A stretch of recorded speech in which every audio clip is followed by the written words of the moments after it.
All right, ladies and gentlemen, happy Friday to all the boys and girls of all ages, and welcome to the Paranormal Portal. I'm your host, Brent Thomas, and tonight we're going to get into a whole bunch of fantastic stuff, including telekinesis and other paranormal goodness, like some news, of course, that we always cover here, and as well as some freaky stories from out of Ireland.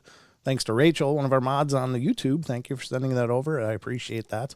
And we'll see what else we'll get into as time allows, but we got a lot ahead of us. Hope you guys are doing great.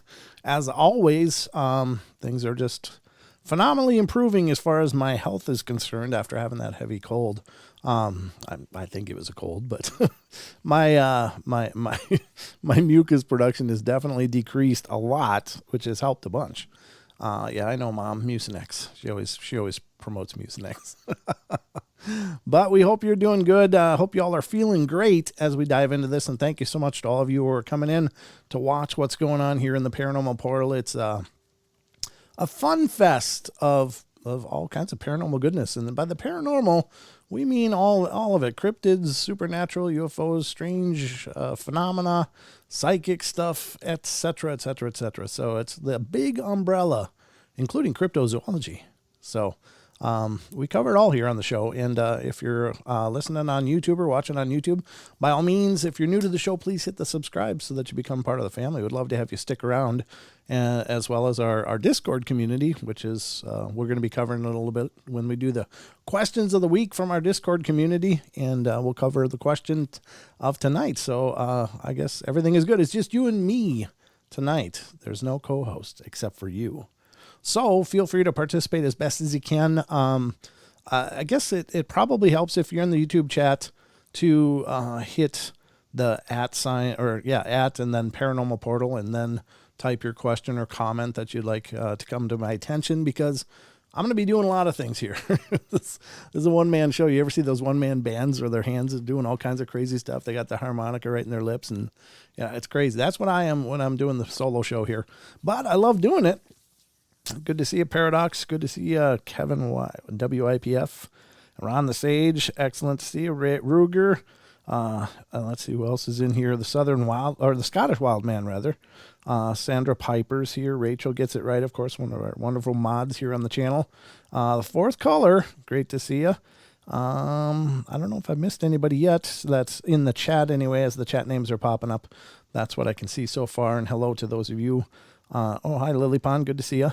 And over at TFR, it's Gemini. Jake did let me know that he's going to be out of commission for about a week. Jake Fortes, of course, our wonderful young listener who always contributes to the show in so many ways. But he sent me an email saying that he's going to be out of town for a week. I thought that was really cool. Like, Jake's keeping me up to date, and he wanted you guys to know that he'll be back. So very cool. So without further ado, I guess we should get to it. I got to remember how to do this all by myself, because I haven't been all by myself for a long time.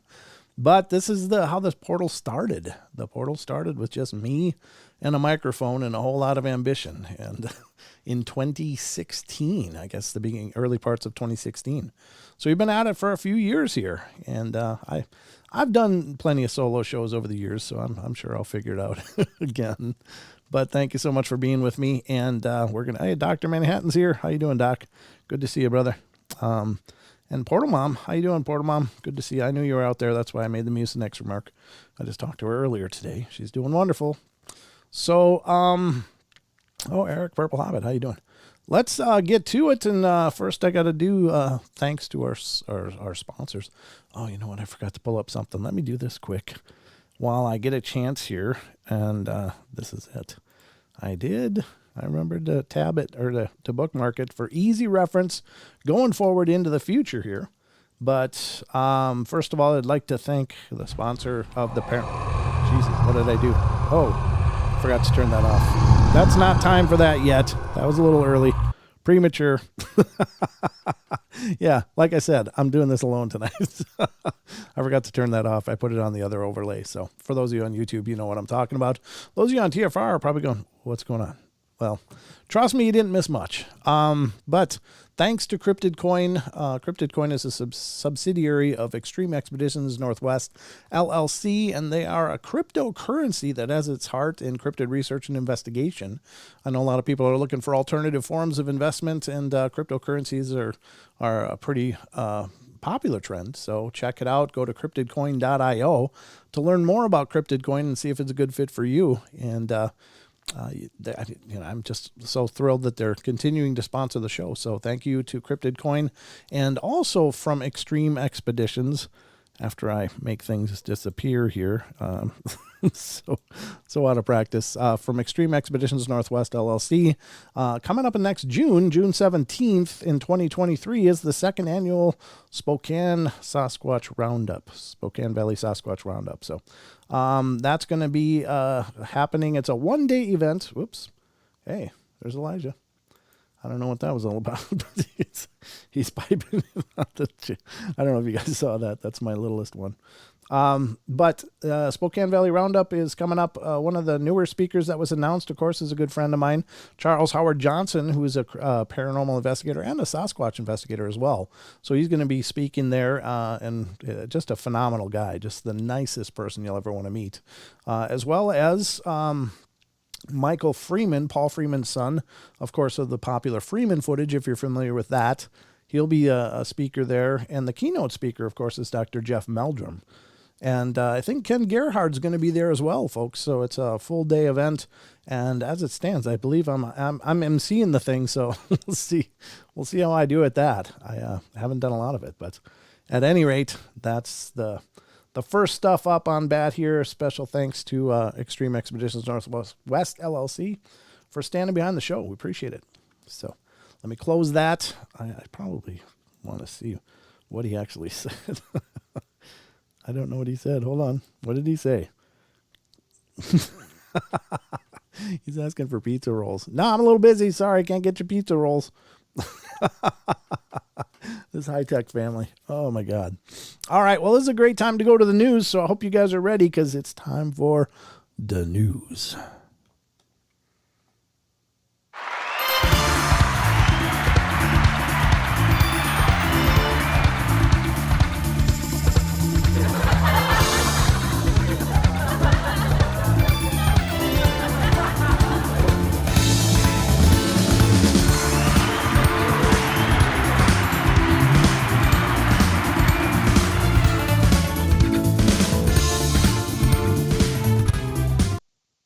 Ladies and gentlemen, welcome to the Paranormal Portal News Desk, where I've curated plenty of articles of fun and intrigue for your viewing and listening pleasure. Hopefully you'll leave this broadcast knowing a little more than you did, and I'm sorry for the things you might learn and you can't forget.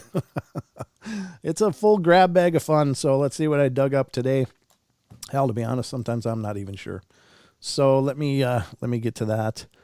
All right, now, first up on the news desk is from unexplained-mysteries.com, fantastic site. Please check them out, folks. They do amazing stuff over there. Great articles, but this is one that actually was sent to me as well in another article format, but scientists have spliced human brain tissue into the brains of rats.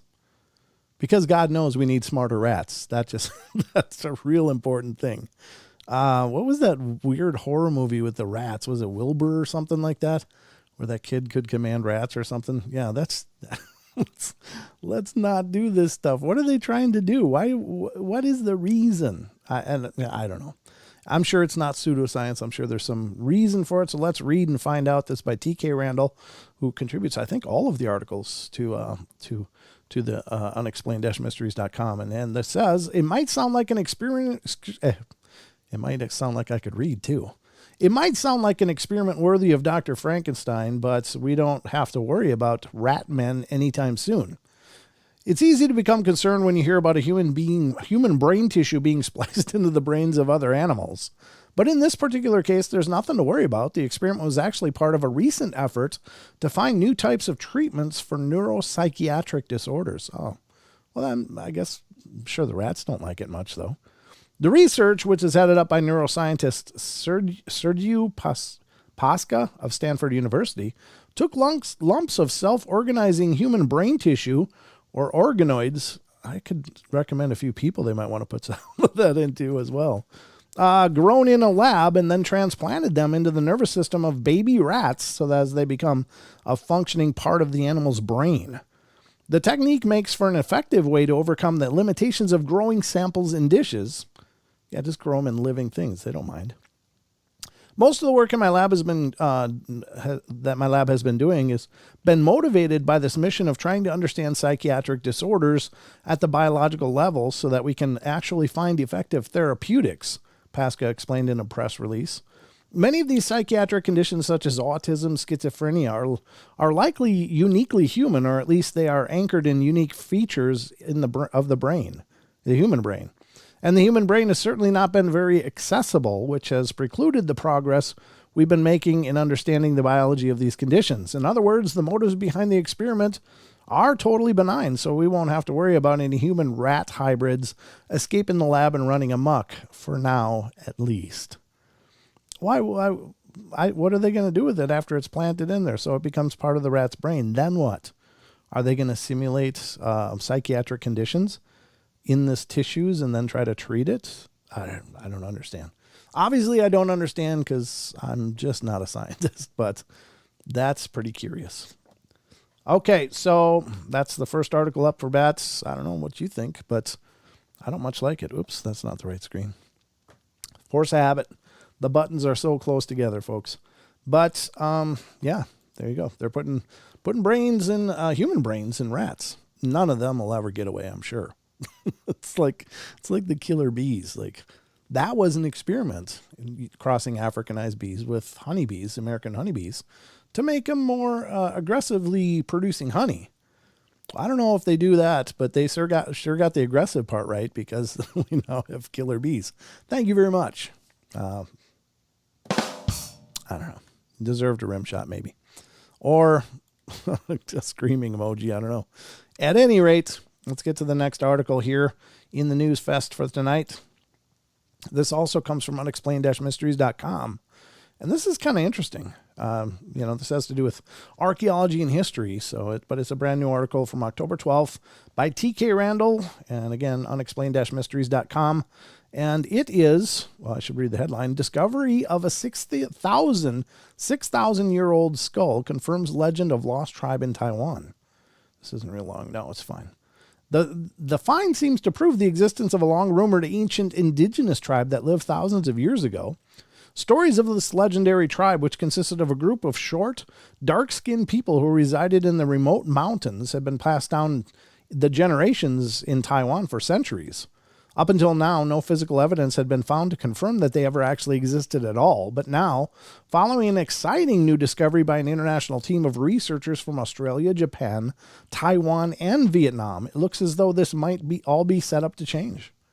Unearthed in a cave situated in a remote mountainous region of the country, the discovery, which consists of a skull and femur bones dating back 6,000 years, appears to represent the first direct evidence that this legendary tribe was not simply a story, but a real people that actually existed.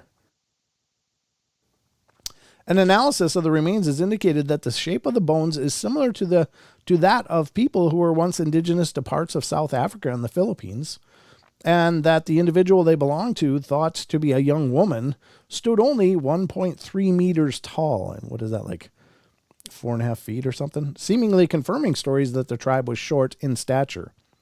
What the discovery doesn't do, however, is explain what might have befallen these people, since there is no record of what happened to them, and they no longer exist in Taiwan in the present day.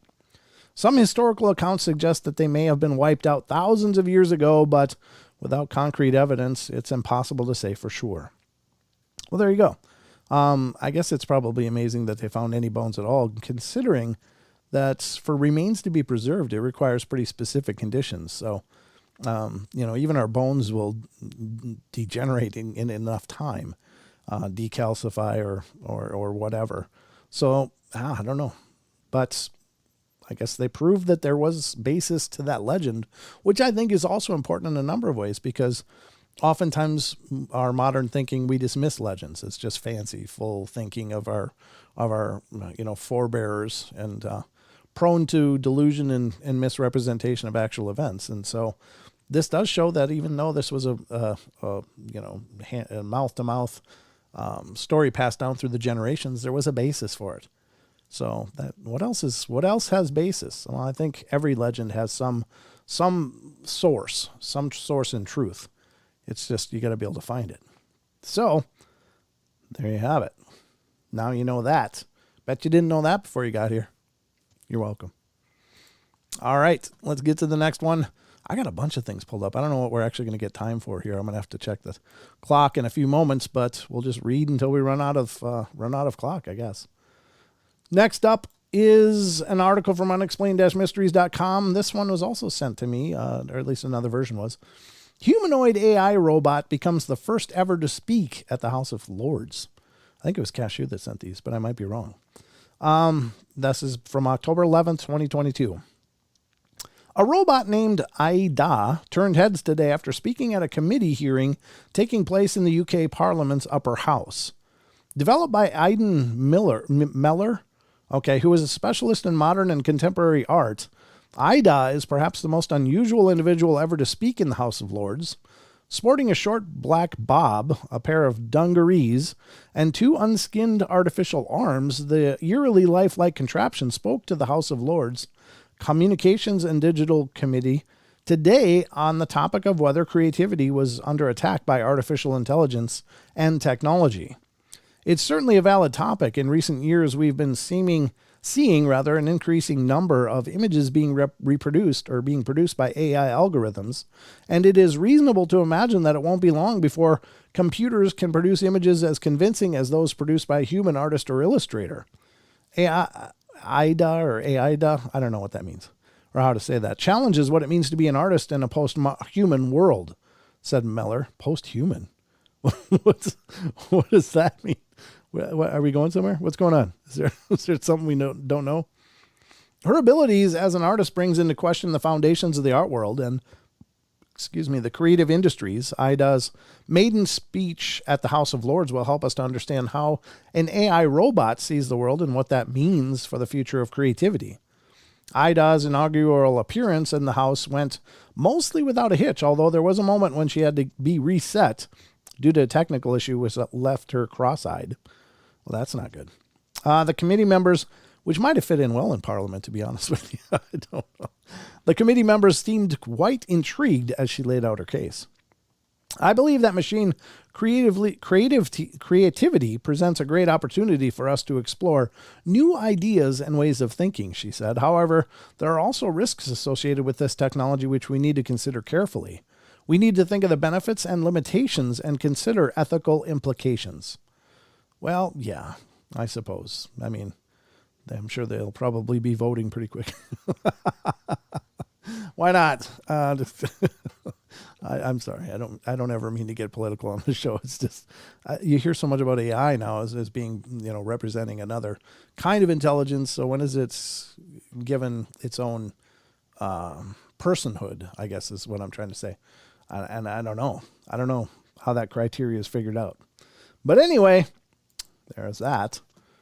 And next up, this one's going back to the Wayback Archives at unexplained-mysteries.com.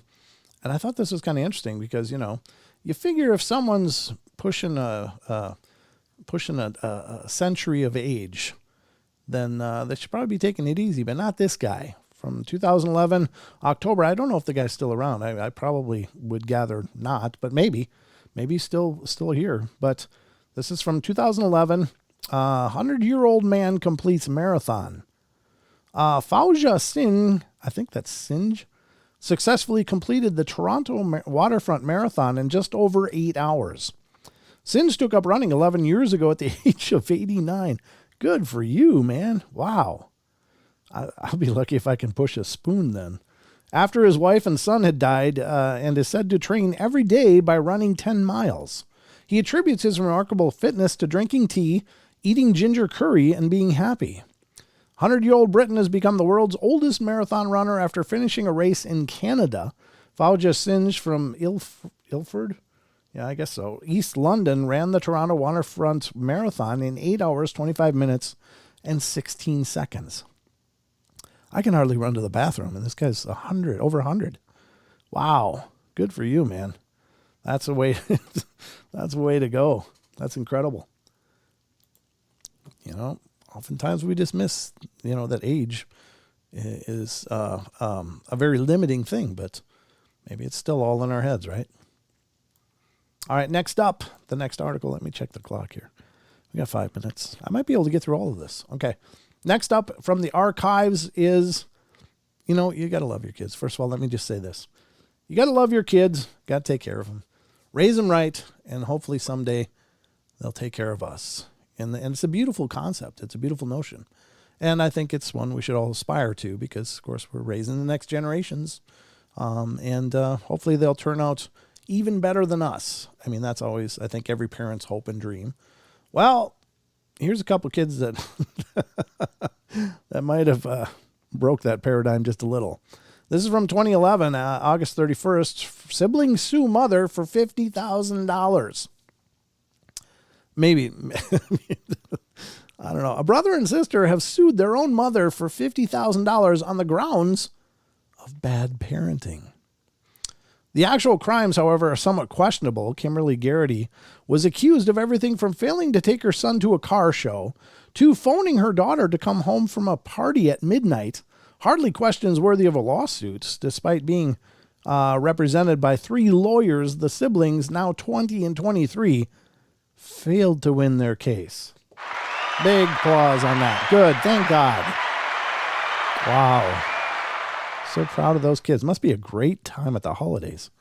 They alleged Garrity failed to take Catherine to a car show and threatened Stephen II with phoning police if he did not buckle his seatbelt. The children claimed she haggled over dress prices and called at midnight to tell Catherine to come home from a party, reported the Chicago Tribune. Wow. Maybe I can't even say it. I can't even say it, but my God, those kids definitely needed some kind of correction way earlier before this. I don't know how you raise 2 kids that think that this is warranting $50,000. Oh my God. Tragic, folks. That's a tragic tale of kids gone awry. I mean, it's the different kind of awry though. Usually you think, oh, maybe they fall into drugs or, gangs or violence or something, but these kids fell into litigiousness, and that's pretty disgusting. But it's a long time ago now. Let's get to the next one here. If you, cosmetic surgery is an important thing, I guess, for some people. Let me do this, make sure. Yeah. It's an important thing for some people to, maybe correct some parts of your anatomy that you feel are not as you'd like them. And I guess it's a powerful thing.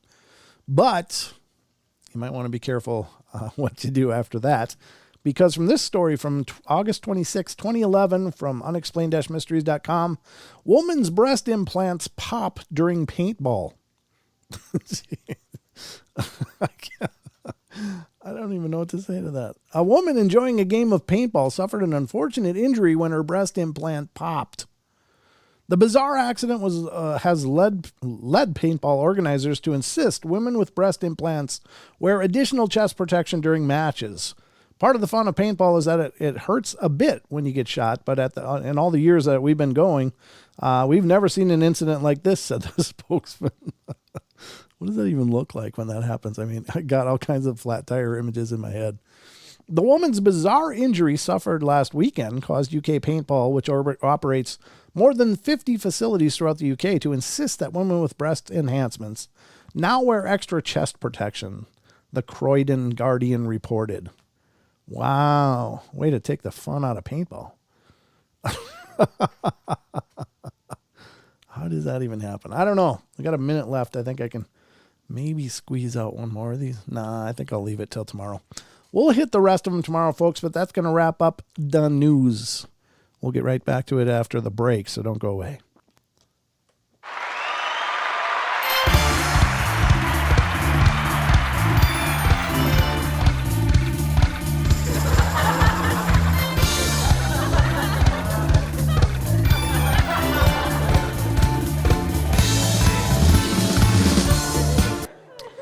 All right, folks. So that's the Paranormal Portal news. Hope you enjoyed that segment. Brought to you by the letters OMG.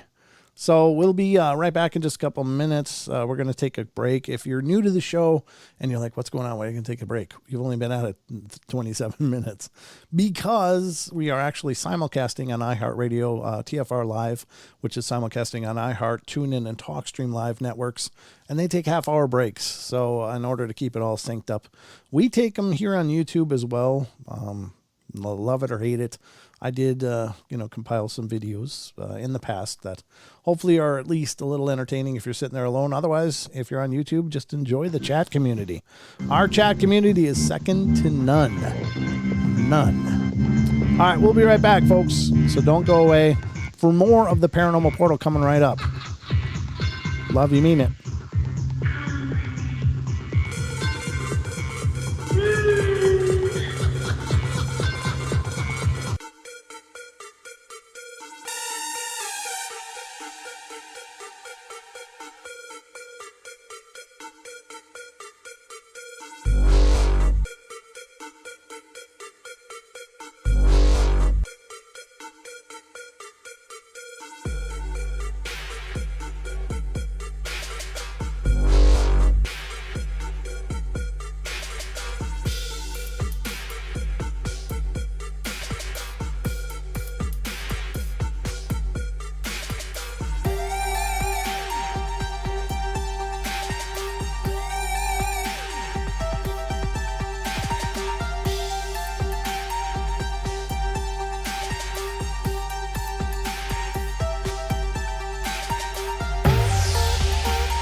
All right, ladies and gentlemen, welcome back. We are back at it here on the Paranormal Portal. Thank you so much for being here. As always, remember the phone lines are always open here on the portal. If you want to call in and be a part of the discussion, you sure can be. I better pin that in the chat on YouTube. But for those of you listening, let's see, call in if you have a story to share. 720, whoops. 923-0500. That is the call-in number for the Paranormal Portal. And you can certainly, I'm going to pin that to the top of the YouTube chat if anybody needs to see it. It'll appear, oh, it actually did appear now on the screen right here. Right there. Yep. So it's on your screen on YouTube, but those of you listening live without a screen, it's 720-923-0500.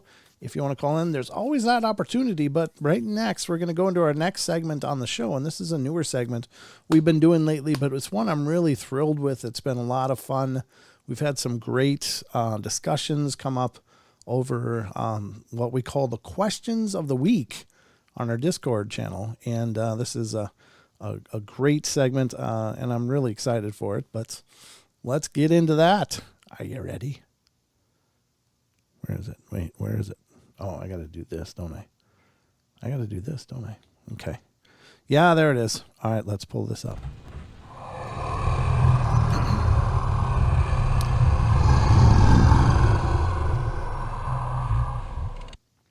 All right, ladies and gentlemen, this is the questions of the week, which is a kind of a marriage between our Discord server and our YouTube YouTube channel and TFR Live as well when we're on there on Friday, Saturdays. But what it is, of course, first of all, we have a Discord community. And let me do this so I can invite people. And I can put a link in the chats.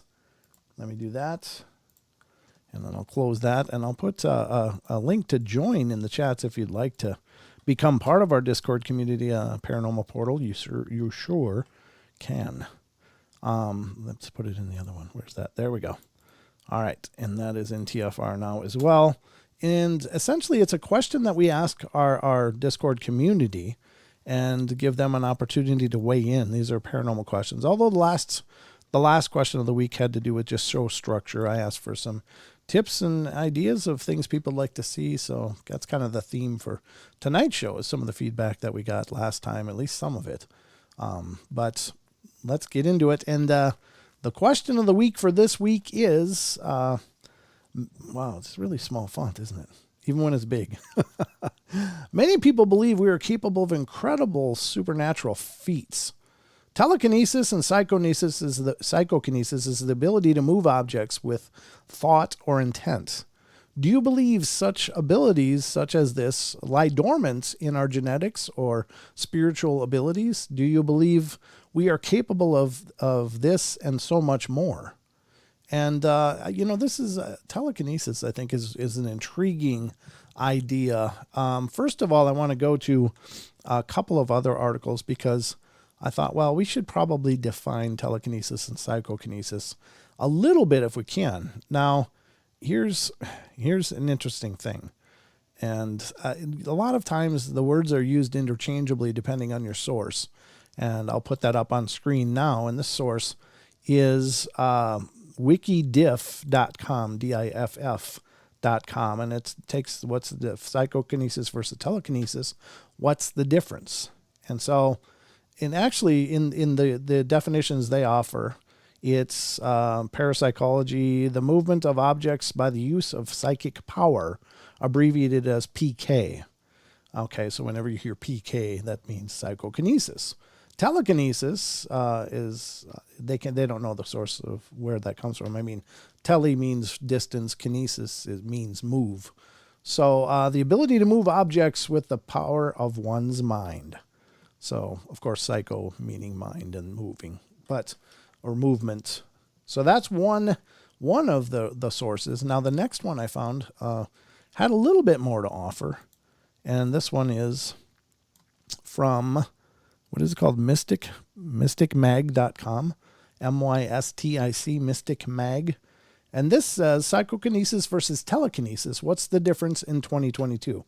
And I found this interesting. And I don't know what to tell you the exact difference is, but it sounds like psychokinesis involves more than just the movement of objects. And it says, if you're thinking to yourself, aren't psychokinesis and telekinesis the same thing?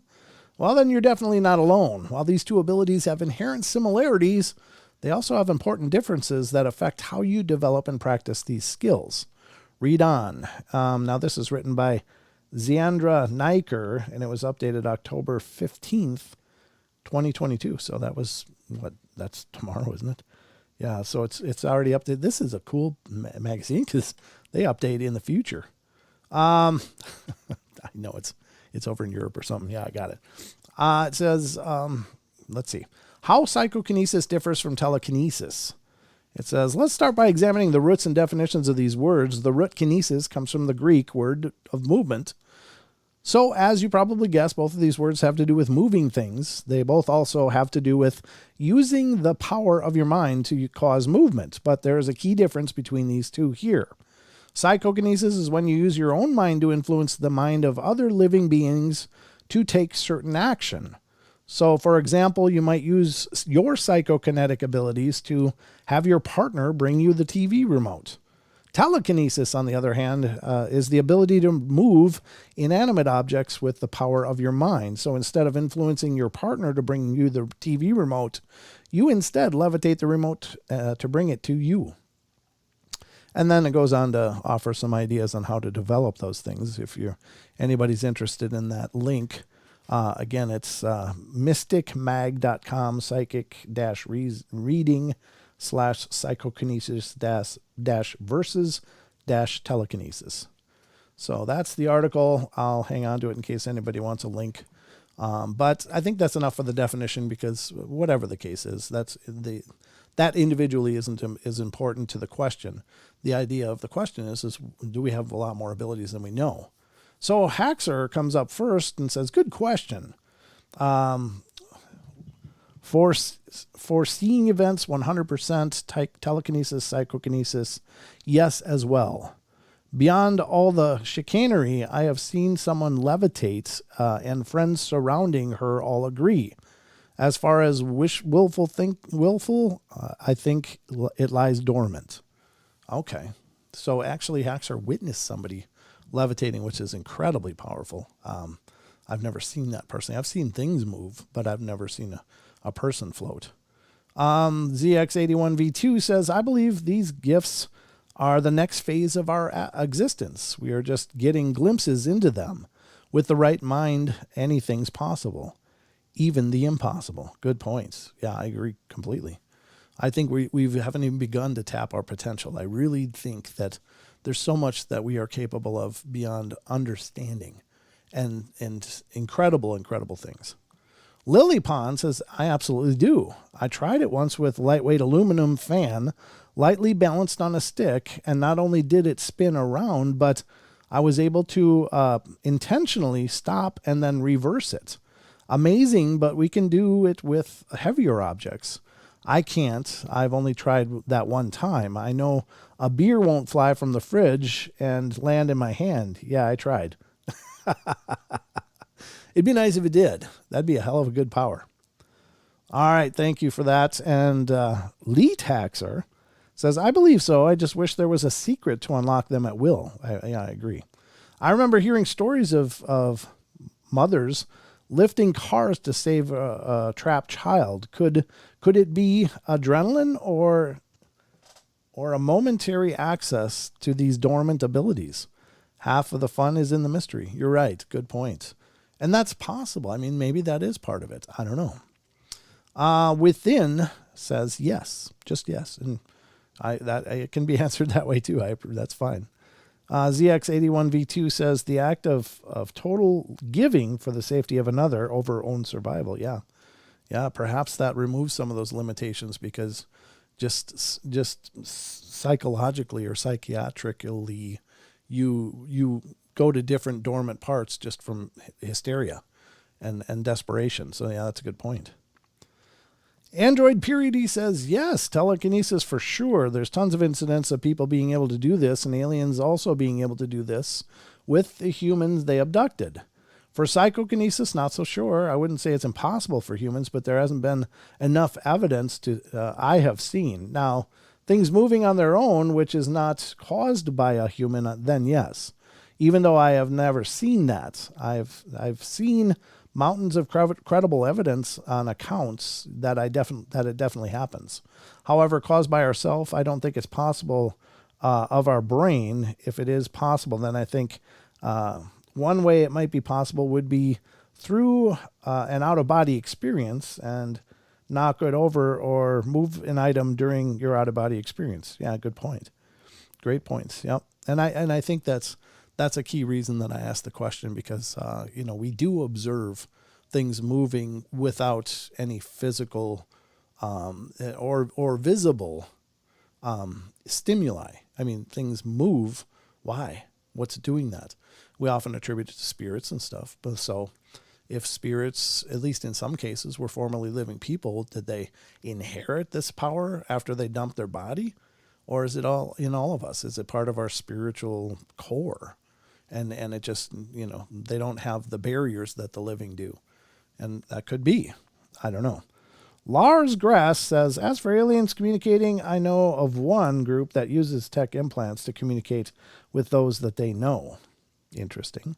But he says, I do agree with you on the other two things. People, I think they move things, then it is demons and evil spirits moving things for them. I don't know about that at all. I don't begrudge you your idea and your concept, and you could be right. I'm just saying that I don't think that that's solely the realm of evil spirits or demons. I think it's just a part of the nature of being able to interact energetically with things. And I think, our very essence is an energetic being. But that's my thoughts. And Eric Purple Hobbit, or PHA, says, yes, I do believe these things we can do. We have no clue about yet. Yeah, I agree too. Fourth Color says, I want to believe. Amen, brother. Carol Motzinger says, since ghost spirits can move things and they are an energy, we being also made of energy should be able to, but I think it would take training, like learning to use chi in martial arts. It is the energy field around the human body. Yeah, I think you're absolutely right. Much like learning to walk, we didn't just come out of our birth and get up and walk. It's something we had to work. And if you ever look at babies, I mean, babies are these messes of no control. They're just like, they got things going on everywhere, but they're learning. And it's a process of them learning to control the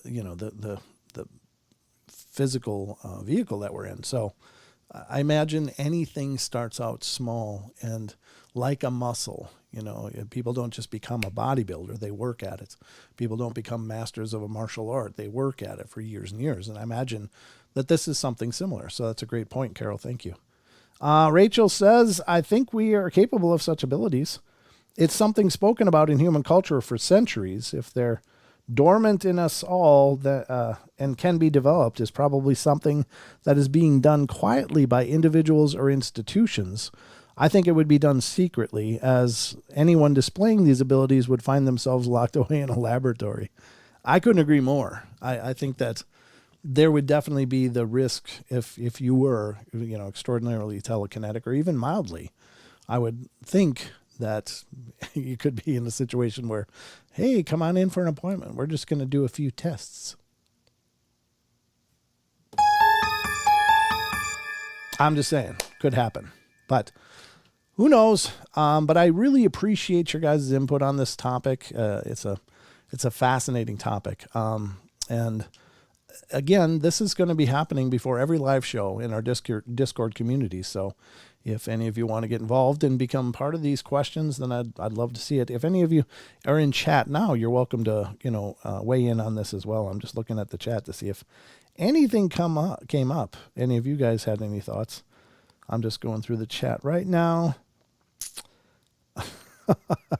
Why does somebody have to call in? You guys are always adamant about calling in, and I love when you call in. Don't get me wrong, but it's not a mandatory thing. It's great when you do. I was going to make it a YouTube channel where I try things. Okay. And get them wrong. It's kind of a way of getting it right. Oh, okay. That's Rachel Gets It Right. That's how it's, the name came up. Cool. Very cool. Let's see. My answer is yes, Maggie says. Good. Thank you. Hey, Paranormal Portal. Ruger Ridge has 9 porches. Porches? You have 9 porches? That's a lot of porches, Ruger. you might have to check on that. Is that some kind of obsession of some sort, or what does that mean? You got 9 porches? Am I reading that right? Yeah, 9 porches. Huh. You need to check email. Okay.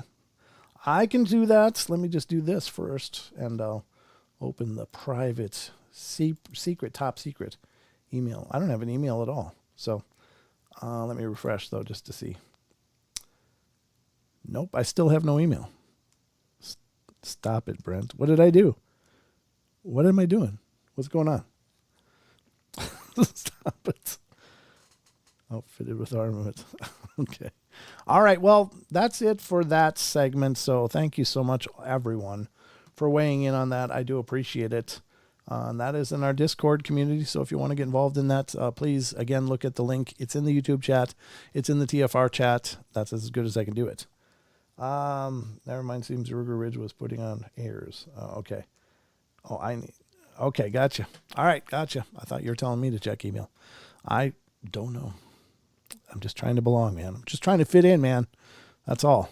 I just want to be important, man. Come on. All right. So anyway, I did find an article about some telekinesis stuff that I think would be fun to go over as well. So let me get that up and we'll dive into that. If I can figure out where the hell, there it is. There it is. Here it is. It's from ranker.com. And this is going to bring us into the break and probably just beyond the break here. But this is from ranker.com. Famous and unnerving cases of clairvoyance and telekinesis. So it's going to involve clairvoyance as well. But that's another ability that fits into our category here. Holy God, why is that so ungodly huge? What in the Lord's name is going on here? That doesn't even fit. Wow. I don't know what's up with that. Yeah, it's like zooming way in on it. Let's see. All right, let me zoom this out a little bit maybe. Good Lord. That's huge. Oh, yeah, it shouldn't be 200. That was my fault. That'll fit a little better. All right, so famous and unnerving cases of clairvoyance and telekinesis. This is by Jacoby Bancroft. It was updated September 23rd, 2021. Let's see. The first one is Message Beyond helps woman find closure. It says, as per her version of accounts, an unnamed woman in... Let me see if I can maybe make this a little narrower and try to get it to fit better on the screen. Just trying to make it more visually appeasing. No, it needs to be a little more, doesn't it? Eesh. All right, let's try this. There we go. That's fitting. As per the version of accounts, an unnamed woman in Pennsylvania had a tough time after the passing of her mother. She was unsure what to do with her mom's home. It was extremely close to her own home, so selling or renting it would have caused the woman to lose privacy. But on the other hand, she didn't wanted vacant while paying to maintain it.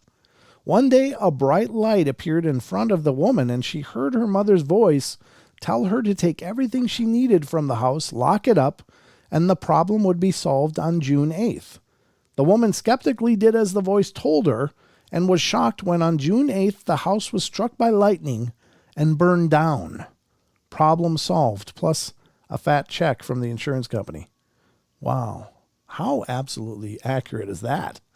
Good God. That's some pretty specific advice. So you got to ask yourself, did mom make the lightning come then? Boom. I'm going to take care of this for you. Or was it just seeing the events coming? Hard to say. Next one. Was it an example of a clairvoyant or a guardian angel? In 2006, a woman suffering from breast cancer was approached by a stranger who told her he knew she had cancer on the left breast and that everything would be fine. When the woman's husband asked the man how he knew this, the man said he was her guardian angel. He then walked away, and the couple hasn't seen him since. The prediction came true. Wow. Divine intervention. Sounds like, clairvoyance doesn't usually talk to both people. They're both having the joint clairvoyant experience. I think it's more likely it's the guardian angel, but very cool. Glad it worked out for them. The Titanic prediction is next. 14 years before the Titanic made its fateful voyage, Morgan Robertson wrote a novella predicting its crash. The book was entitled Futility or the Wreck of the Titan, and it was published in 1898.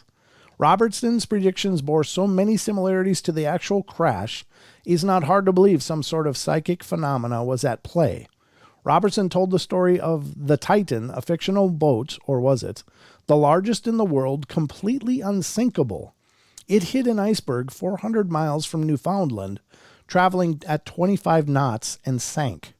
The Titanic was, of course, hailed as unsinkable and went on to crash into an iceberg 400 miles from Newfoundland at 22.5 knots.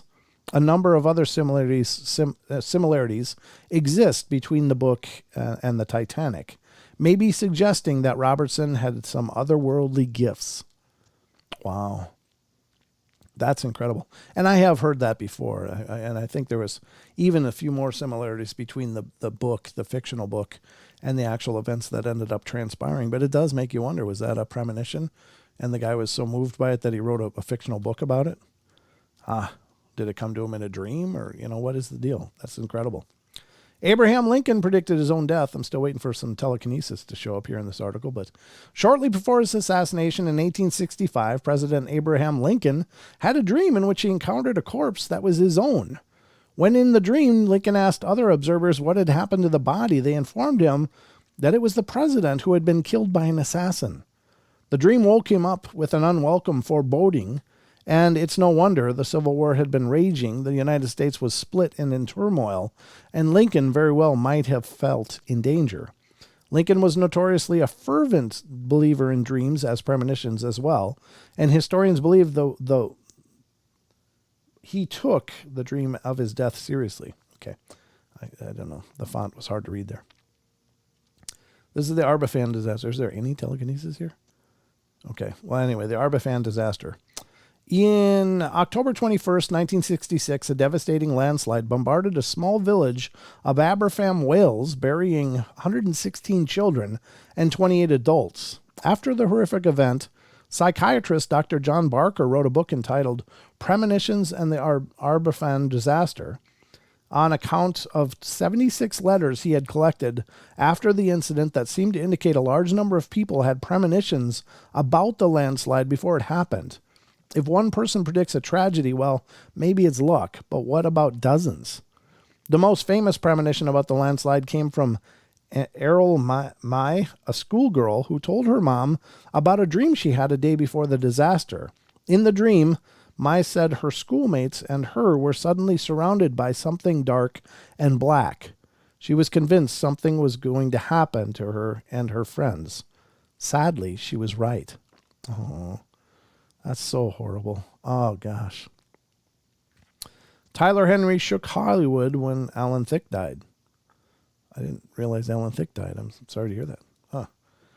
The Hollywood medium Tyler Henry has made a name for himself since his eponymous show first aired on E! In 2016.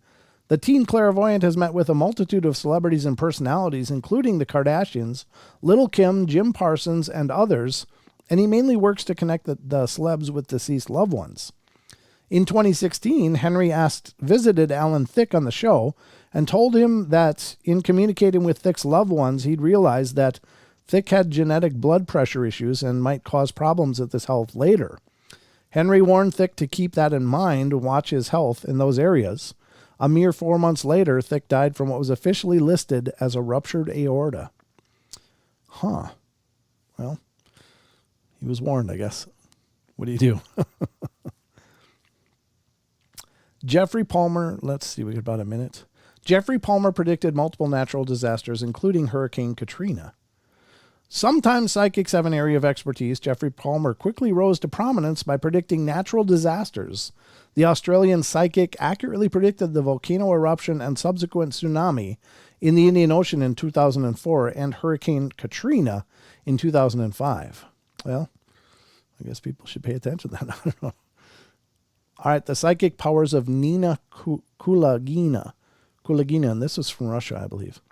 Starting in the 1960s, Russian psychic Nina Kulagina shook the world with psychic powers and telekinesis. She was much discussed in the Russian scene community. Test after test was performed on her to determine how and why she was able to do the things she did. Much of her later life was devoted to these tests and still heavily debated how powerful she actually was. All right, we're going to go to the break. We'll be right back, and we'll hit this rest of this article and move on to even more fun stuff. Don't go away.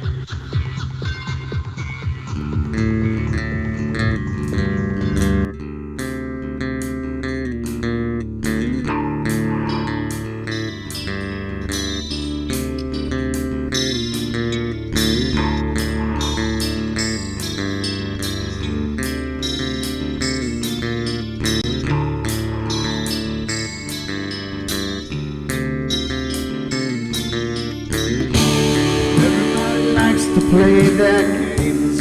Everybody loves to place their bets.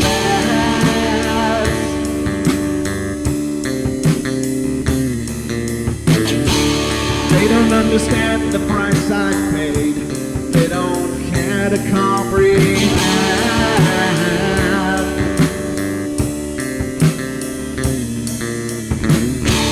Trace their lines upon my body, dripping stars across my heart.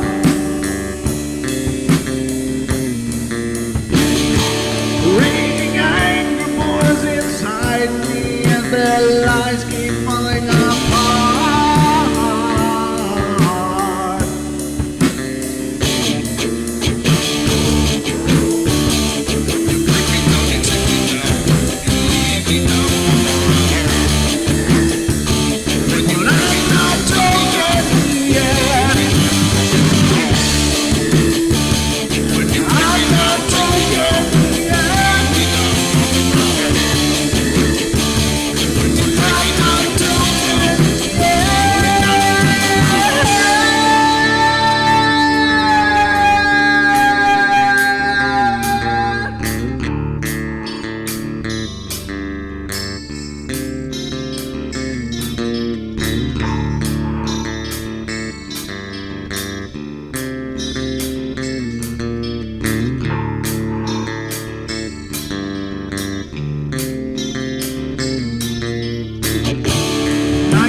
With my silence, I am not a stupid boy.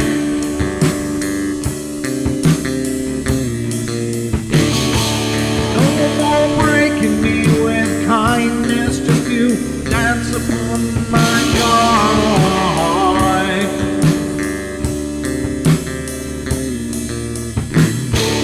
Leading me with empty promise, you're just another fucking mess.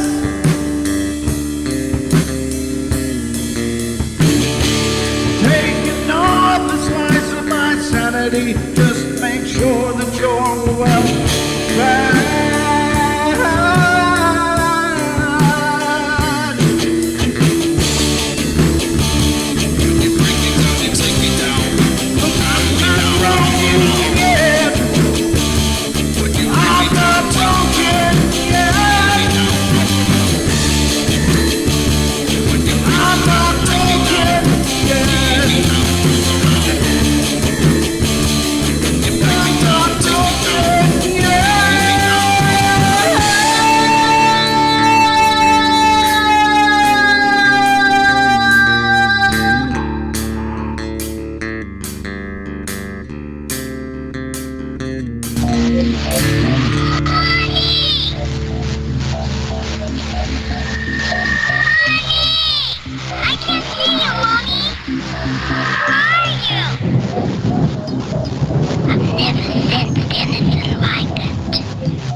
she's with, they're attracted to the one thing about her that's different from themselves.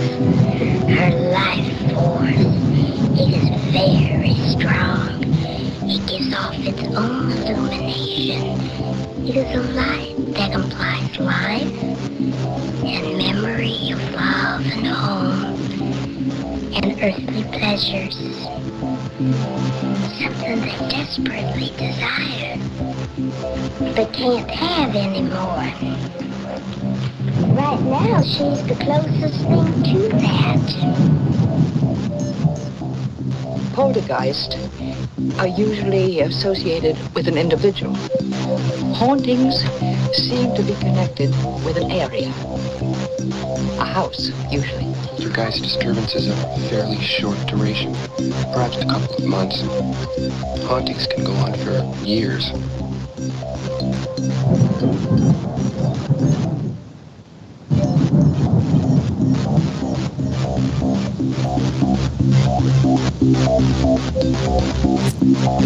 Years and years and years. Much like the second hour intro. That can go for a long time. All right, folks, we are back at it. And we actually do have a call on the line. And I think this is our good friend Haxer1, who talked in the Discord about seeing someone levitate. So let's see if this is him. Is that you, Haxer? Hello there. How you doing, brother? Oh, pretty good. Yeah, I didn't leave a lot of detail in the Discord, but I just figure I'd either type it in or call in. So yeah, please. I'd love to hear more about this because, of course, that's an incredibly profound thing to witness. So what happened? it blew our minds, actually, but set the Wayback Machine to our early 20s, and all the group of us were always goofing around my house, and at the moment, in the kitchen was the whipped cream fight. Uh-huh. So we've got a can of whipped cream, and we're going crazy, trying to squirt each other, and so forth and so on. Nice. Okay. So with silliness going on, my friend comes over with his girlfriend, and his girlfriend, who is quote-unquote a witch, but I don't know how much of that is true, but that's what she kind of liked to imagine at her age of 23. Okay. So anyway, they walk in the house and say, well, hello, everybody. And my friend turns to the girl, goes, aha, points the whipped cream can at her, and she screams, no! And the ensuing chase is a few of us chasing her through the house with whipped cream cans. Okay. Now, here's where it gets really weird, because apparently all of us are chasing her, but then she looks at the door, looks at the hallway, and cannot decide where to go. Then her head goes one way, her body goes the other. She lifts up off the floor. Oh, my God.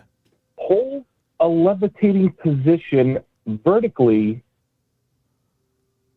for at least 5 to 6 seconds, while all of us, and this is how profound it was, we got to look at each other, and not just one at another.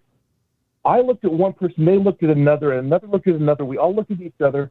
She hung in the air for so long, and then she finally fell, reasserted herself, and walked out the front door. Oops.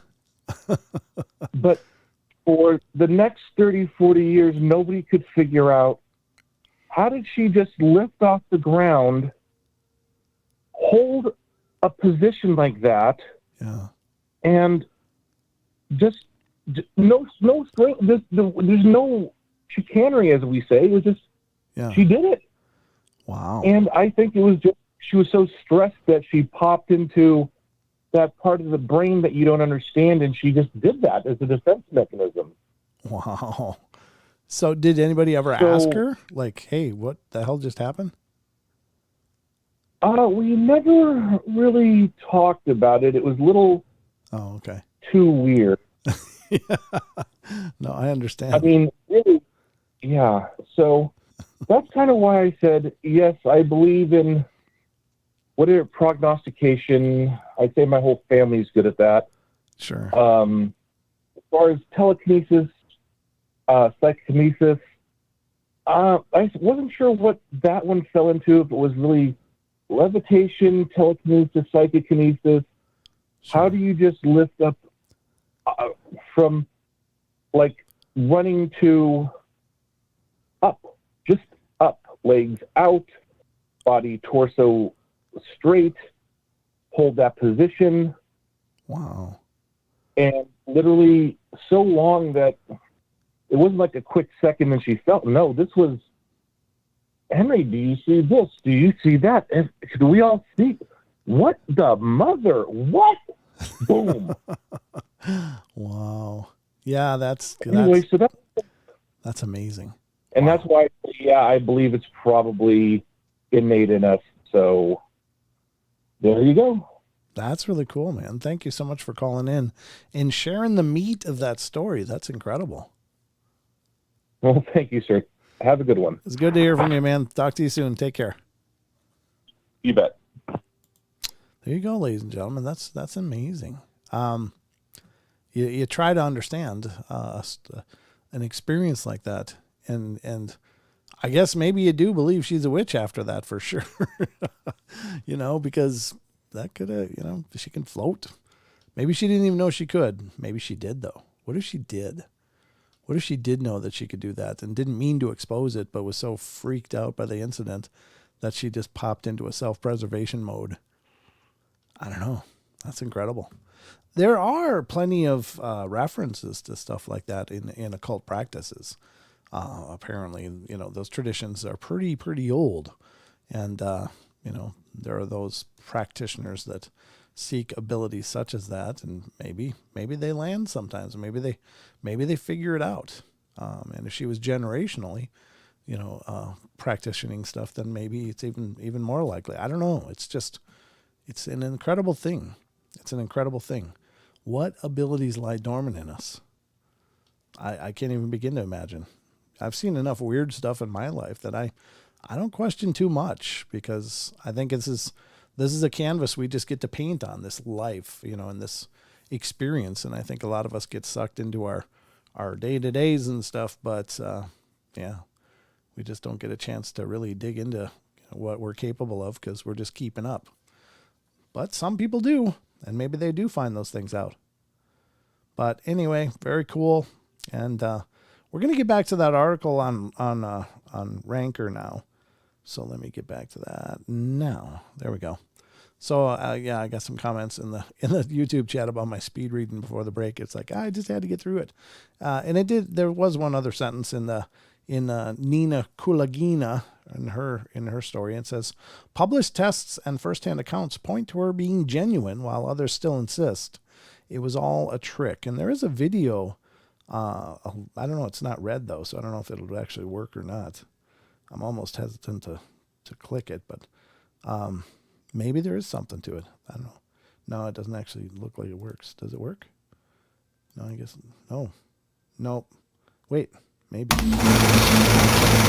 I guess it does actually work, and this is an actual video. For those of you on YouTube, you can see this, and this is Nina Kulagina, which I believe was during Soviet Russia, during the Cold War era, where she was doing things psychokinetically and or telekinetically. There she is moving a matchbox, and you can see. And these are allegedly very controlled tests.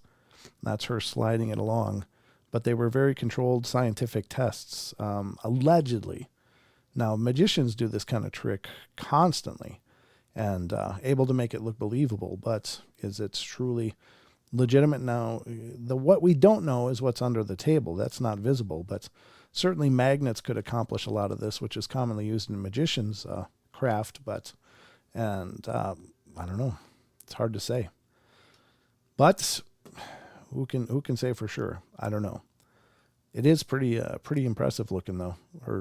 They've now got, for those of you listening rather than watching, they covered the objects with looks like a plexiglass box, and here she is looking at a compass. I guess it's a compass, and she's making it change directions Again, could it be done with magnets? Sure, but you have to presume that these really are controlled tests, and these are being administrated with. Oh, there they are. They're showing the bottom of the table, so there's no magnet under there that's visible. But it's hard to say. Oh, now she's moving the watch as well. We can't see under this table, but it's interesting. So do we have the ability to project our energy or to connect with other objects that don't have a consciousness in our traditional sense? Can we connect with those things as an extension of ourselves? Can we move them? Can we manipulate them? And I don't know. And maybe it's possible. But let's get to the next one. For those in YouTube, you get to see that video. Laura Lynn Jackson foresaw her grandfather's death. And this is Laura Lynn Jackson is a popular psychic who was first encountered her ability at a young age. She was just 11. Jackson's mom took her to see her grandparents. Upon arrival, Jackson immediately felt something powerful within her, forcing her into an ice-cold panic. She begged her mom not to leave her alone with her grandfather, but she didn't understand why. A few weeks later, her grandfather died, and Jackson later realized she felt such a wave of emotion because it was the beginning of the voyage of her grandfather's soul. Since then, she's been able to sense sadness, pain, and negativity from the people around her and uses her ability to help people. Well, that's cool. Okay. That must be a photo of her grandfather. Yep. Huh. A skeptic turned into a believer thanks to a psychic. Al DeLuise is a skeptic of the psychic phenomena until he had an experience that sent chills down his spine. He visited popular medium in North Jersey, who began the session with broad predictions that could have been lucky guesses, before getting more and more specific, telling Al that his mother was with her daughter, his deceased sister is in the afterlife. The psychic announced that another spirit had entered the room, the husband of someone named Elizabeth. As it turned out, one of Al's close friends, Elizabeth, lost her husband a month prior in the 9/11 attacks. Through the psychic, the spirit asked Al to tell Elizabeth he was okay, which DeLuise did. Huh. Yeah, I think, obviously, I'm a firm believer in the psychic phenomena. We, of course, have had Deb on the show many times, and she is incredibly legitimate, in my opinion. Jules Verne predicted the Apollo moon landing. The father of science fiction earned his mighty moniker through writing about his vivid imagination, and possibly because he also had powers of clairvoyance. In 1865, Jules Verne published From the Earth to the Moon about 3 people who send themselves into space on a small rocket, hoping to reach the moon. Not only does the crew arrive on the moon in the vessel, which was roughly the size of Apollo 11, but a few of Verne's literary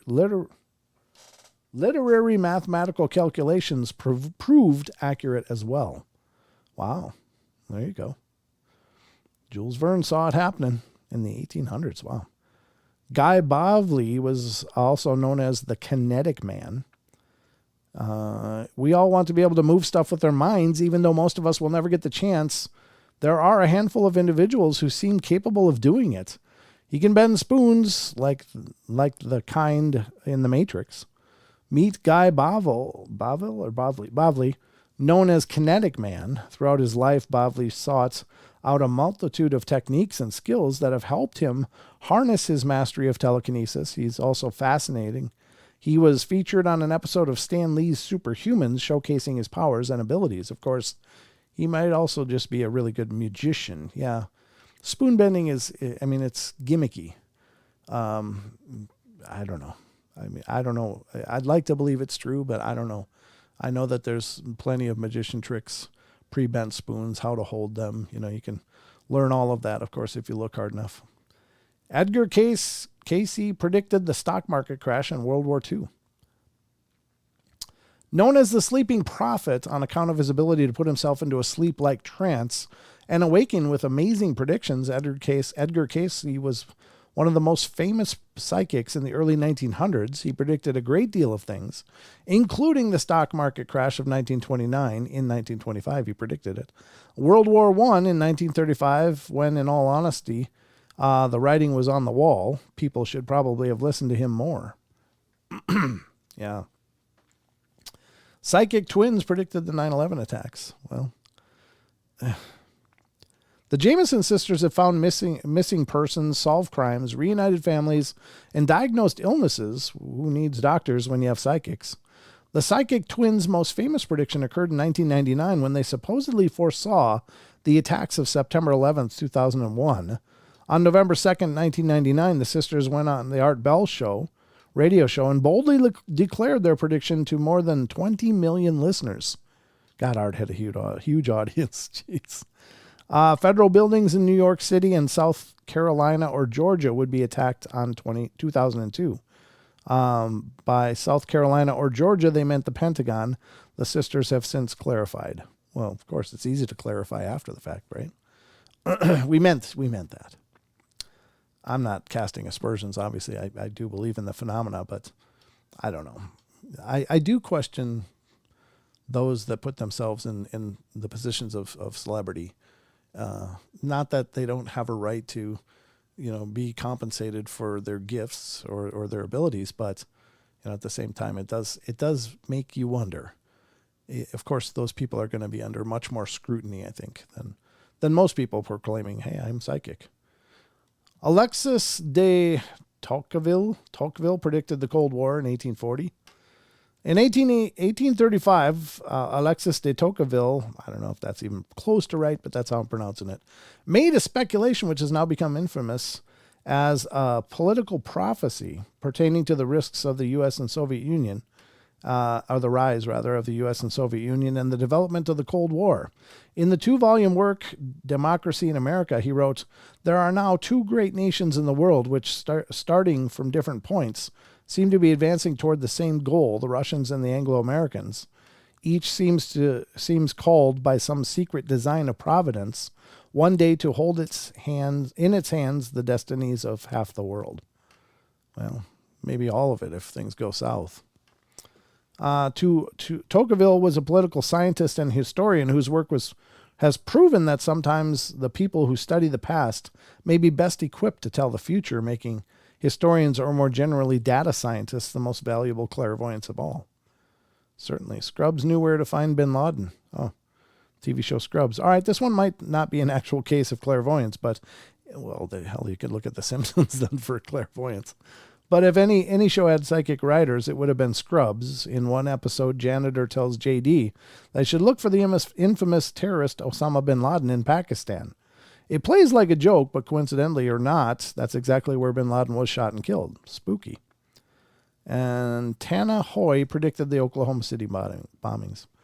Tana Hoy claims his psychic gifts started at a young age. He had an abundance of invisible friends growing up, but only later realized that they were the spirits from the other side. Hoy was a practicing psychic for a long time before being thrust in the public eye when he predicted the Oklahoma City bombings on national radio, 90 minutes before it happened. He also predicted the downfall of the Mexican government, which he claims to have actually happened, and in 2000 that Robert Downey Jr. would do more drugs, which is kind of like predicting your dog will eat a steak if you drop it. Well, no one bats 1,000.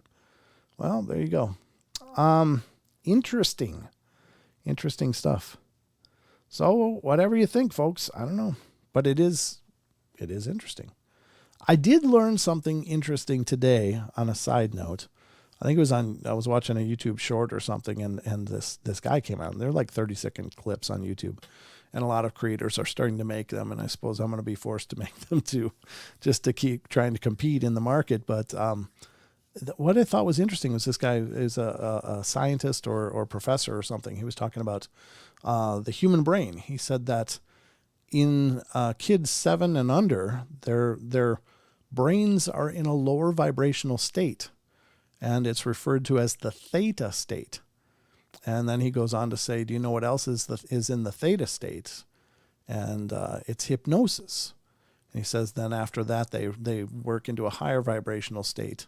And so that he was talking about that. Now, what occurred to me instantly was we often have talked on the show about what's going on with kids seeing spirits so easily. But if their brains really are working almost exclusively in the theta state, then maybe that also has to do with being open to those kind of experiences so much more than the rest of us who are, our brains are in a different state. So I think mine's whatever vibrates lower than theta. That's where I am most of the time. But generally speaking, that was a very interesting point to me. That maybe that explains how so many children are able to encounter and talk to spirits as if they were right there. He also said that that's why they, have such creative imaginations, like they can, pick up toys and that world is real to them because they're in that theta state. And, making mud pies and tea parties and, playing action figures is because their brains are still in that state where it is a hypnotic state and they can create whatever worlds they want. So does that also lend an idea that maybe that's why they're open to spiritual presences and are able to communicate with them, just as if they were living people? I mean, it's incredible, the stories that come out about children talking with ghosts, like having full conversations, laughing, jokes, stories, the whole works. And, even with our best, devices and stuff, we can barely get more than 2 words in a series. But, Brent, you have a great way of explaining things. Oh, thanks, Maggie. So, but I thought that was really incredibly revealing to me. It's like, well, oftentimes I've wondered what happens with these kids that it gets shut down. And I thought, well, maybe it's life, maybe it's distractions, maybe it's being forced to think in the lane where we exist. And instead of having this wide open mind, thought maybe it had something to do with, growth and puberty or whatever. But I guess it does in a way. It has to do with growth because it's the formation of our brains. So I thought that was kind of a breakthrough. Maybe there's something about getting into that theta state that now there are these, some researchers have developed, and actually a friend of mine knew a guy that developed this, and it was a helmet that was supposed to change the vibration rate that you put on, and it's supposed to give you all kinds of psychic insight. And I kind of half listened to the story about it, but now I'm much more interested in learning more about what he was talking about, because what if that's possible, that you could put on helmets and it could just use certain electromagnetic frequencies to change the vibrational rate of your brain and to put you back in that state? Wow. Wouldn't that be something? But ghosts scared me as a kid, just here and there. 66 says, yeah, I mean, they can be scary to us adults too, but yeah, for kids especially. Kids are in a very delicate state. They don't know. They don't know what they're dealing with. Even as adults, we do know, and then it still absolutely can be totally frightening. So that's rough. Hey, Ramon, good to see you. But the theta state, go figure, huh? All right, so we're gonna change gears a little bit here. What the hell did I do here? Oh, I did that. That's what I did. Okay, now we're gonna go to I gotta look at that one too eventually. Where the hell did it go? Oh no, did I actually close it? Yikes. Hold on. I got to look. I might have accidentally closed the article that I was going to go into. What in the heck did I do? Let me just see. Sorry, folks. I got to look at this. What did I just close? No, that's what I just closed. Where the hell's the other one? Okay. I had another article here that I was going to read, but it's mysteriously not where I left it. Not where I thought I left it anyway. And it was from Rachel. Let me go to my email and grab it again. I don't know what the hell happened. My life, I tell you what. Here we go. Okay, let me open this. Wait, this wasn't the one I was. There was a whole nother one. Where the hell's the other one? Oh, here we go. No. That's so weird. Okay, I'm a little stunned here, folks, because I swear to God there was 2 links in Rachel's email. Now there's only one. And it was I don't know, maybe I'm missing something here. Let me just look quick. I apologize. Oh, here it is. Okay. All right, I found it. Whew. I was losing my mind there for a second. All right, I found it. All right, now this one is God, we got a minute left. All right, when we come back, We're going to look at this article from it's Ireland Before You Die. IrelandBeforeYouDie.com. And I thought this was Rachel's, but maybe it wasn't. I don't know. But it's the top 5 weirdest fairy and supernatural sightings in Ireland. And I thought it'd be kind of neat to take a journey over there and see what the heck they're talking about over there. I don't know. I didn't pre-read it, so I don't know, but I'm sure it's a good article. So we're going to get into that on the other side after we come back from the break, but the last bell is just going to be coming up in a second here. We're going to go to the last break. We'll come back. We'll hit this article and go explore Ireland. Don't go away, folks. We'll be right back for more of the Paranormal Portal.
right, folks, this is the last segment. I hope you guys have enjoyed this more intimate version of the Paranormal Portal. Just me and you.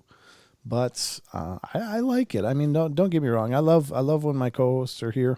That's always a blast, and it's great to just have conversations and talk back and forth. But I like I said, I started this way. Oh, what happened here? Let me pull up the chat so I'm not missing this, but I see something happen. Thank you, Maggie.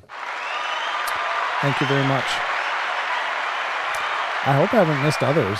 I'm doing my best, but it's hard to keep an eye on everything when it's just me. But no, I can't find any others.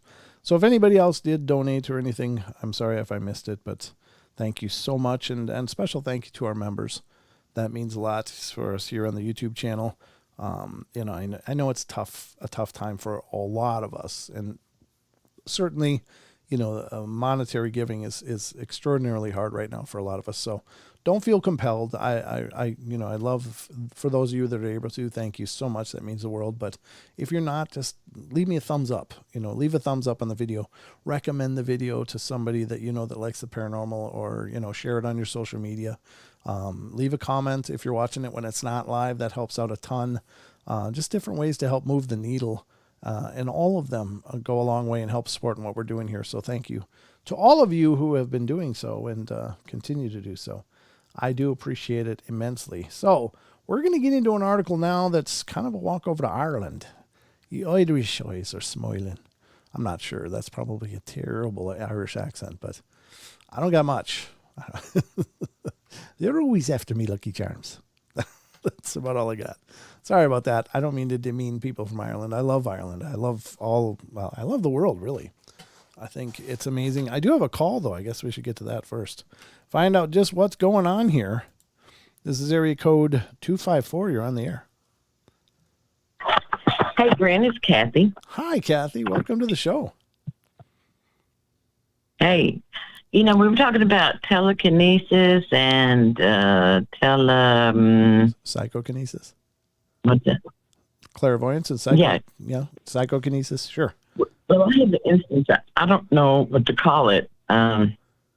This probably happened about 10 years ago, and I was on a main interstate, and there was a car in front of me, and a car was coming around me, and we were fixing to go over, an overpass. We were going over it.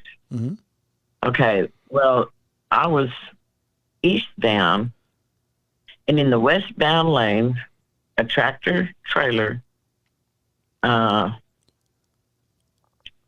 came into the ditch, the median between both highways, and jackknifed. Oh, God. And the car that was passing me got over in front of the car in front of me really quickly. And then when the truck jackknifed, I noted, I can even tell you on the trailer it said moving forward, whatever company that was. It was a red semi, and then the trailer had moving forward. And so the truck was jackknifed, and the trailer was coming their way. Everybody was slamming on the brakes. And then the truck went in between the median, in between the two overpasses. Oh, my God. Okay. Yeah, you got the picture? Yeah. Okay. One car pulled over. I got off at the next exit and whipped a loop around. I used to drive a truck. Okay. And I didn't know how bad it was. So anyways, I looped around, came back on the access road. Some people call them feeder roads. Sure. There was no truck. There was no trailer. Oh. There was nothing. Wow. And I watched the news when I got home, and there was nothing. Now, what happened there? What is that? That almost sounds like you. There was nothing. You just went into a different reality, is what it sounds like. Or you had a vision of something that was coming, or did happen in the past, or it could be a psychic impression that you saw. Could be like a Mandela effect, where people see something. Like so many times in Mandela effect stories, it's like, yeah, I lived in this neighborhood all my life, and there was just this dirt patch or like an empty grass lot, and then suddenly there's this fully developed business there, and just like overnight, boom, suddenly there's a business there, and they're like, I don't know how this happened, and it was like they actually jumped into a different reality, and so I don't know. I mean, it could be a number of things, right? Well, by all aspects, that driver, in what I saw, if he hadn't done what he had did, all of us on that side of the highway would probably be dead. Wow. Unbelievable. And then for there to be there was nothing there. That's nothing. There's also divine intervention. I mean, you can't leave that out. I mean, I don't know. It's possibly many different things, but thank God, thank God. Yeah. I just had never experienced anything quite that large of an experience. Right. Little things happen, but nothing that large. So. Wow. Okay, I just thought I'd ask. And well, thank you for sharing. I wish I could say, oh, you definitely had this happen, but it's like any number of different phenomena. It's incredible though, but that's amazing. Jeez, I'm just glad you're okay. Yeah, that was about 10 years ago. So I had a lot of freaky stuff happen out on the highway, but that's another day. Yeah, well, I'll be here waiting for those. You call in and let me know about those anytime you want. Okay, thanks, Brett. All right, have a good night. Thank you for calling. All right, you're welcome. What a good call. Wow, that's incredible to see an accident happen, just come right by it, and then whip around, come back, and nothing's there. Oof, that resets your reality meter right there, doesn't it? It's like, oh, I don't understand reality anymore. That's it. Crazy. What is telekinesis? The unknown. It's the ability to move stuff with thought, essentially, like levitating objects, or like the ability to make your beverage come into your hand, float over to you. There's some videos on YouTube that purport to show telekinetic events, and you got to weigh those with whatever. I guess a grain of salt for the most part. But what if some of them are real? What if only 1% of them are real? Then it's still phenomenal captures of events that are out there. And I think there's truth to any of this stuff for sure. But could all the videos, every video ever made about this stuff be fake? Maybe, I don't know. Seems like the law of averages is against it, right? There's got to be some in the pro. If they're all negatives, there's got to be at least something that was recorded that's legitimate. I don't know. You be the judge. I can't tell you for sure, but I can tell you I've seen things move. I've seen it with my own eyes, and it's an incredible experience. I haven't been unnerved by any of them, but more amazed. Like, wow, I just saw that. That was cool. Which may mean something's really wrong with me, to be honest with you. It might be something disconnected in my psychology or something. I'm not sure, but maybe I should be freaked out by those things, but so far I don't. I haven't gotten. The only one time I was absolutely terrified in a paranormal cryptid event was the growling when I was 14. I was terrified. I thought I was going to die. That was the most scary thing ever.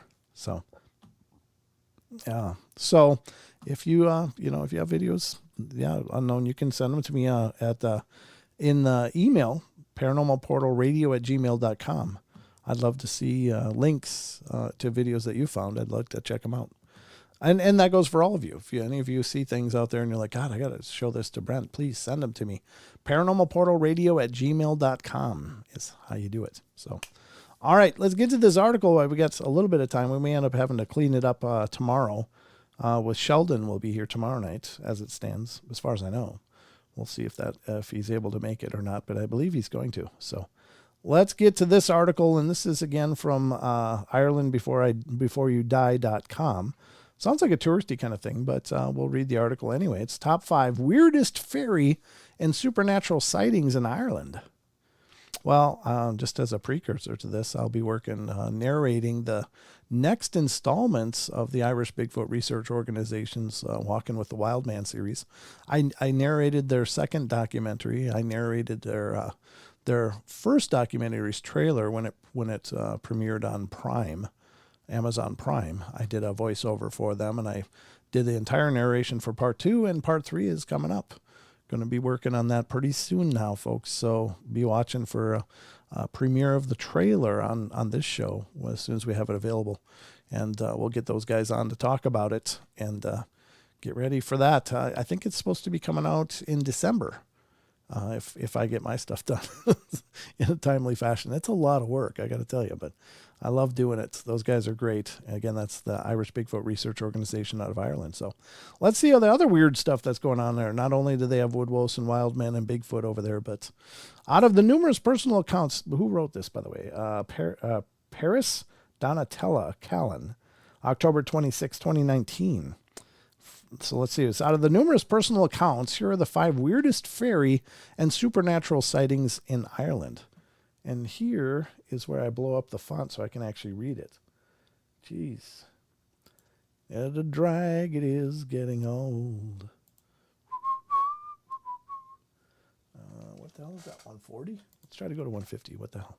We'll go for the full 150. In recent 2014 through 2017 fairy census, personal accounts of fairy and supernatural sightings from all over the world have been listed, and seeing as Ireland is so intrinsically linked with the mythology and folklore, a dense amount of spellbinding and utterly bewildering stories have taken place on the Emerald Isle. Edited by the British historian Simon Young, the census aims to neither prove nor debunk supernatural sightings, but instead to give you a collective platform of the stories of individuals who believe there is more than meets the eye. Number 5, Co Cavan, 1980s, male, 11 through 20.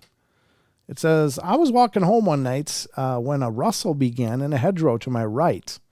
Being from the country, I put it down to a badger or a fox out hunting. That thought soon fled, when the rustling followed my every step. I increased my pace, and so did my unseen friends.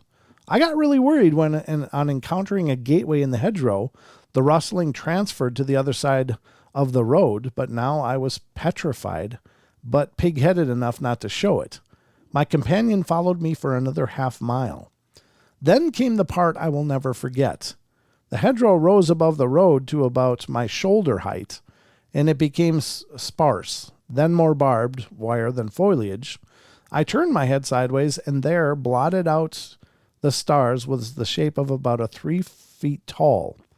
It was bulky at the waist, wide at the shoulders. It was looking at me.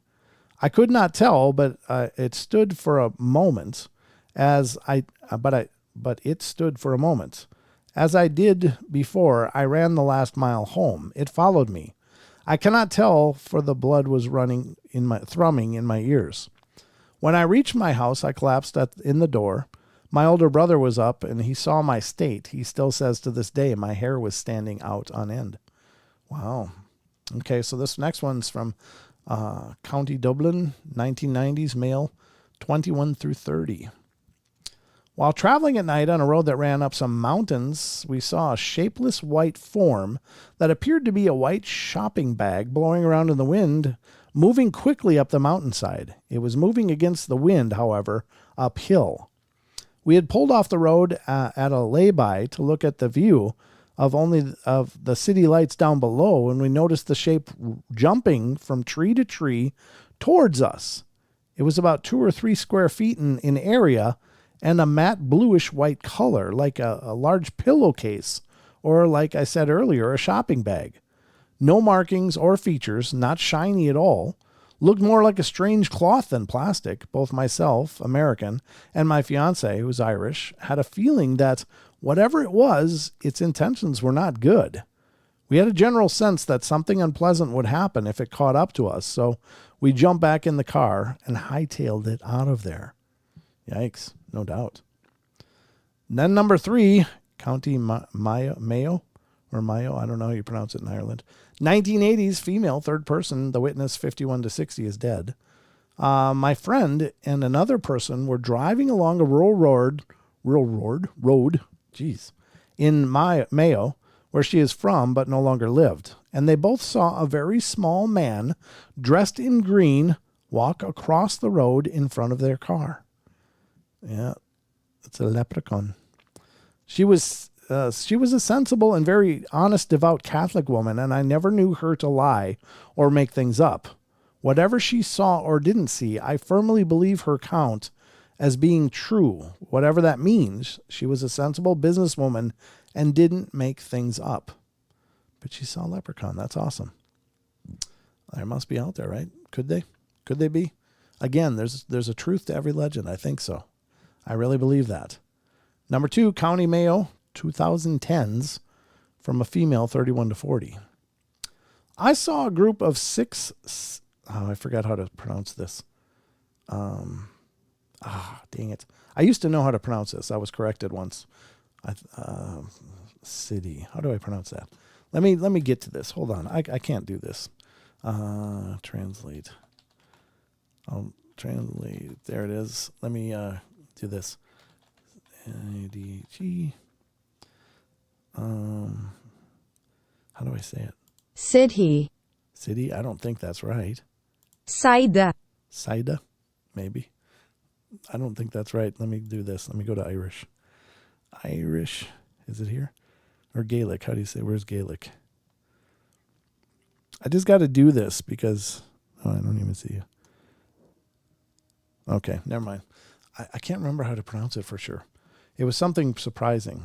But I saw a group of 6 city or side, 4 male, 2 female, walking through an open field along a narrow footpath in my direction. This was not my first contact with them, so I wasn't afraid. Let me pull up the chat and see if somebody of our chatters had an idea how to say that. No, nothing. Yes, Mr. B's, Alan, a.k.a. Ballin fan here. Oh, nice, Nick. Mr. Ballin's pretty cool. She. Okay, thank you, Rachel. She. Okay. A 6 she, 4 male and 2 female, walking through an open field in a narrow footpath in my direction. This was not my first contact with them, so I wasn't afraid. We exchanged greetings in Irish and went each on our way. The last of their company turned around when we were just a few steps past and asked me if I was so-and-so's, one of their people, granddaughter, and I said I was. She smiled and said I should visit sometime. Like I said, I and my family have had many contacts with them, of which some have resulted in children. This is a description of one of the brief and most common contacts. Others involve lengthy conversations, which I cannot share. Oh, so that's so tragic. So what would they say? You know, that's the part that just makes me ache. What would they say? What would their worldview be? You know, what could they teach? What could they tell us? Here's one from County Cork. This is, I think, the last one from this article, which is kind of fitting because we're at the end of the show, as it were. County Cork, 2000s, female, 51 to 60. Yeah, so are mine, Ramon. Full moonlight, Samhain Eve, or Samhain, Samhain is how it's pronounced. I know that. Little goblin-y type man running in and out of the bushes, giggling, tumbling, and scurrying around the garden house by side of Buren view, or U, lined at the side orchard at the end. Like little men about 2 feet tall, very dark-skinned, swarthy and big noses, ragged clothes, streams of music which was hypnotic but made me feel sick. We had solid type fog all day, and a farmer had said, "Puka, come down in the mist." I just knew it was a fairy. My paternal grandmother was Irish, and when I went to live in Ireland in 2007, I felt I had gone home. Fairies are. I don't know what that means. I think ancestral voices. Oh, fairies are ancestral voices, I think. I have always felt something and have seen things all my life. I learned when going to school to keep quiet. I can't explain my experience. I'm just thankful for it. Well, there you have them, the 5 weirdest fairy and supernatural sightings in Ireland from the recent fairy census via fairylist.com. Share these stories with friends you'd like to spook out at this Halloween. I don't think any of them are really spooky. They're just interesting, right? We have reports of little people all around the world. I don't know. It just seems like somehow, and maybe they don't quite belong to our dimension. Maybe they aren't firmly in our vibration, so to speak. Maybe they resonate just a little bit differently, but maybe, again, I have to go back to my pet theory about this stuff, because it makes me wonder, are all of this paranormal things so good at avoiding us that we only get little glimpses here and there? Just little glimpses. Are they that good? Are they that adept? Is it some prowess that they have to know and maybe some precognition or telepathy? They can hear our thoughts, whatever. Can they just not be where we're going to be? Or my pet theory is, are we responsible for our perception of them? Because I guess one of the biggest things that always frustrated me about the paranormal, that always weighed heavily on me, was the fact that we view it as victims. We view it as if it's something that happens to us, that happens outside of our control, outside of our consciousness and authority. It happens to us. It's like a victimization. But then it occurs to me that the one common denominator in all paranormal experiences is us. So are these things, all these varied myriad of things, moving into our experience? Or is it possible that somehow some alignment or some awareness, some energetic biorhythm within us, some chakra triggering alignment or something, triggers within us to make us into a state, to change our perceptive state so that we are viewing not only our world, but perhaps another world that we share space of? Are we moving into their experience? Are we moving into the experience of ghosts, ghostly beings, ghostly apparitions and projections? Are we moving into the experience of multidimensional entities? Are we moving into the experience of the cryptids and other phenomena like these little people? Are we just moving into their experience for some time? And is that why things like aliens, Bigfoot, ghosts, and little people all seemingly can just vanish, either slowly fade away, or they can just outright just be gone? And when that happens, is that our perception unaligning due to the shock of witnessing this? And I really think, rather than them, all of these varied things sharing these same traits, that maybe it's us. Maybe us as the observers. We are the ones that are coming into an alignment that we can see them, and then the shock of it takes us out of that alignment. And that's why they fade away. That's why we can't see them suddenly. Now, I do know that Bigfoot leave footprints, so obviously they seem to have some presence in our reality as well. And I don't know that they're a multidimensional being or not. I don't know. But could some aspect of them be? Well, I don't know, maybe. But I just think it's interesting. It's an interesting phenomenon that's shared by so many varied experiences of completely different criteria. Maybe it's us. Maybe we're the key that have, because we have these experiences. Maybe it's our awareness that triggers, and we are in their we're aware of them in their existence, whereas maybe they're just slightly out of phase with us, and that's why we walk around obtuse to this stuff 99% of the time. But maybe we get in phase with them sometimes, and then the shock of it takes us out of it, pulls us back into our normal vibrational rate. I don't know. It's any number of possibilities, but I think there's something to that, because I don't like looking at this stuff like we're victims. This stuff happens to us. There's nothing you can do about it. It's just going to land on your face and wiggle until it's done, and then it's going to leave. And you just got to put up with it. I don't like that. I don't think that's right. I like the empowering idea that we are a key part of this. We are the key to these experiences. And instead of being victims, then we become facilitators, and maybe we can learn to control it. Maybe we can learn to dial it in and dial it out at will. I don't know. Just some thoughts, but take it or leave it, folks. But that's going to wrap up our journey for tonight. Those are my final thoughts. Boom. All right. Just remember, we love you all. Be good, be kind, be nice. Take care of each other. Help each other out. Find the magic in every day. And remember to laugh as much as you can. And look for the Paranormal Portal podcast on all the major platforms. iHeart, iTunes, Google Play, Pandora, Spotify, etc., etc. We're out there. Just look for the Paranormal Portal. Love you guys. See you tomorrow night. Sheldon should be joining me. We'll see you then. 7 p.m. right here.